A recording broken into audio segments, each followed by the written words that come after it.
iceberg as big as Delaware broke off in Antarctica.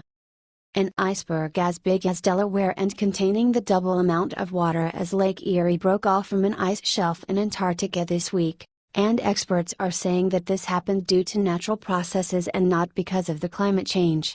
The split of the iceberg happened between Monday and Wednesday, but the formation of the crack on the Larsen C ice shelf has been happening over the last several years. The iceberg, which will likely be designated A68, is 2,200 square miles. That makes it one of the largest ever recorded. The spill caused Larsen C to lose 12% of its size. Everyone loves a good iceberg, and this one is a corker, stated Andrew Shepard, professor of Earth observation at the University of Leeds in England. But despite keeping us waiting for so long, I'm pretty sure that Antarctica won't be shedding a tear when it's gone because the continent loses plenty of its ice this way each year, and so it's really just business as usual.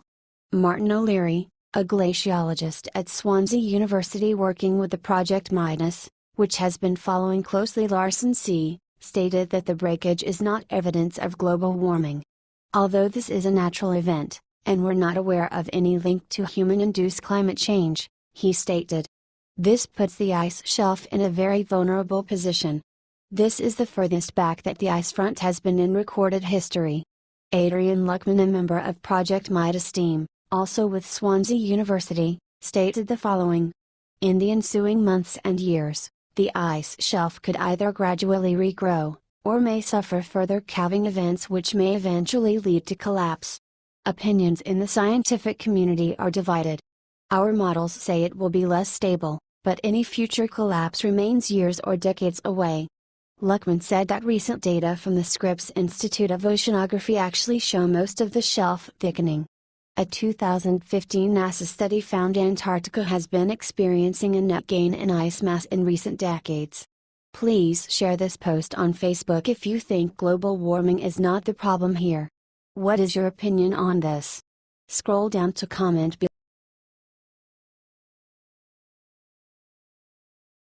Revealed Chevy Chase admits SNL is liberal and attacks Trump administration purposely. Hollywood is filled with liberals, TV shows and movies that are used as channels for propaganda, and Chevy Chase, a TV and movie star, knows this better than anyone.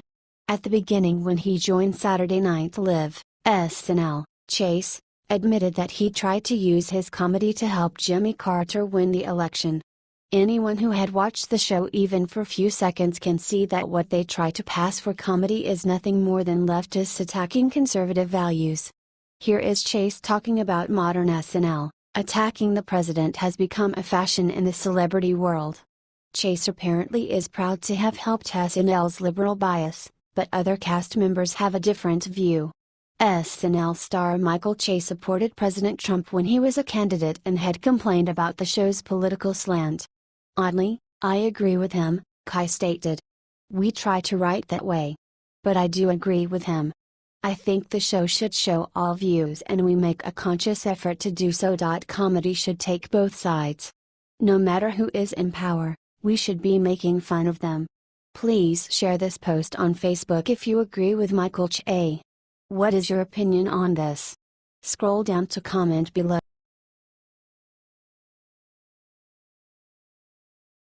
$2.1 million are in panic after DHS secretary made a huge announcement. Donald Trump during his election campaign he promised to throw out former President Barack Obama's 2012 Deferred Action for Childhood Arrivals amnesty program, but since then President Trump backed off from that promise, saying that DACA enrollees have nothing to fear. Anyhow, the estimated 800,000 illegal immigrants USA Today says are actually 2.1 million, who were brought to the U.S. as children and joined Obama's program may be on the edge of panic now. Department of Homeland Security Secretary John Kelly informed members of Congress that the administration may not defend the controversial program from future legal challenges. Speaking in a private meeting with members of the predominantly Democrat Congressional Hispanic Caucus, Kelly told them that if they want the amnesty program to survive, they must cooperate with Republicans in a bilateral compromise immigration bill to protect the illegals legislatively. This is what he's being told by different attorneys, that if it goes to court it might not survive, DHS spokesman David LePan stated about Kelly's remarks. Should Congress pass a bill protecting the program, they're leaving it in the hands of the courts to make a decision. That was simply too much for a visibly shaken Illinois Representative Luis Gutierrez, who dramatically announced in English and Spanish of the Attorney General, "Jeff Sessions is going to say, deport them." If you're going to count on Jeff Sessions to save DACA, then DACA is ended. It's not a pretty picture, New Jersey Senator Bob Menendez stated. The legal authorities that he's spoken to suggest that DACA cannot be sustained legally. "We have a different view." Kelly informed the congressional members that, even though he supports the program and Trump supports it as well, an impending legal challenge by Texas and 9 other Republican states would most likely triumph in court and end the amnesty program, leaving it up to Congress to save it. There is no doubt that many of innocent people joined the program, who were brought to the country illegally as a child with no choice of their own. Congressmen should find a way how to deal with this humanly, because some of those illegals have abused the program and many criminals have been protected by their dreamer status. In fact, since DACA was first rolled out, over 1,500 of them had their status revoked because of a gang connection or other criminal activities. Obama made a mistake by implementing the DACA by executive order. He did that because Congress had refused an impasse on a compromise. If Congress wants Obama's amnesty program to remain intact and in effect, they better get to work crafting legislation that says as much, because the program won't hold up under legal challenge and the Trump administration won't be wasting time defending it. Please share this post on Facebook if you think this program should be terminated. What is your opinion on this? Scroll down to comment.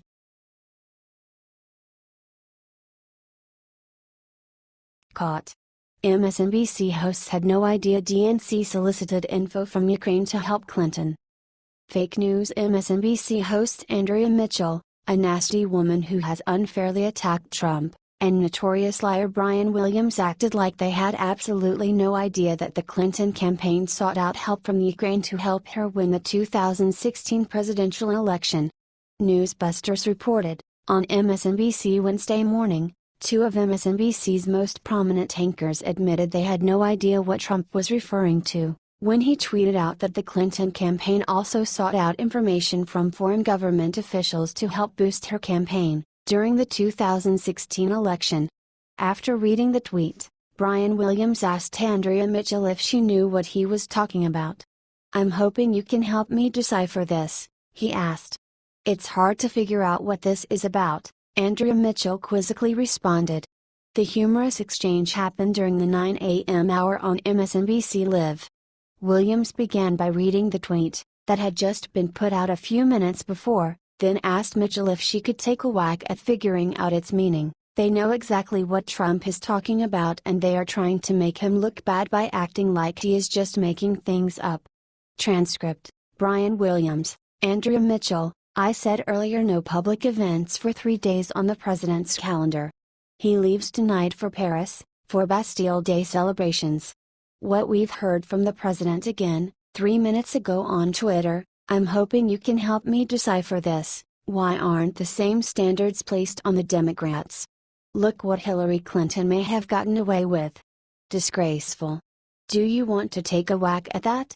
Mitchell: "I'm trying to figure it out myself."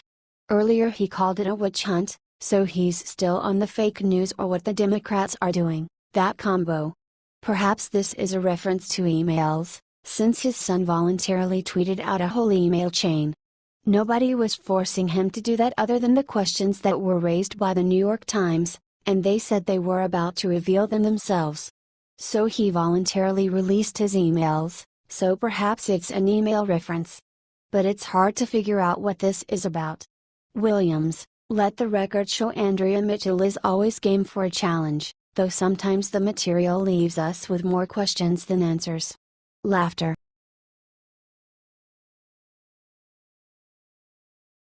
Massive news. Secret Service is investigating Scott Hartmann about his comments about Trump.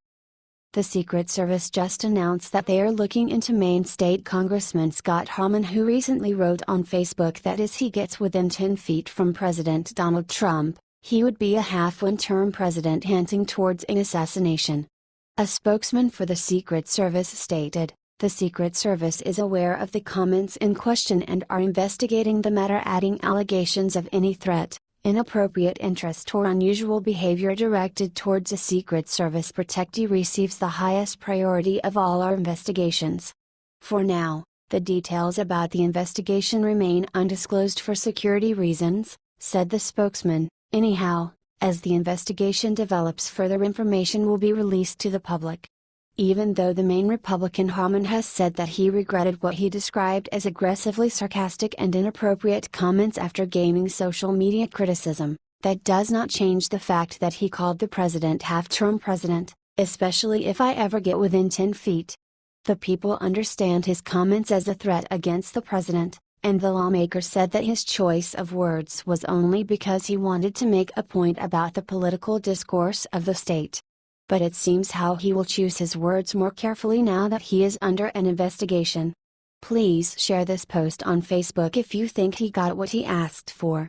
What is your opinion on this? Scroll down to comment below.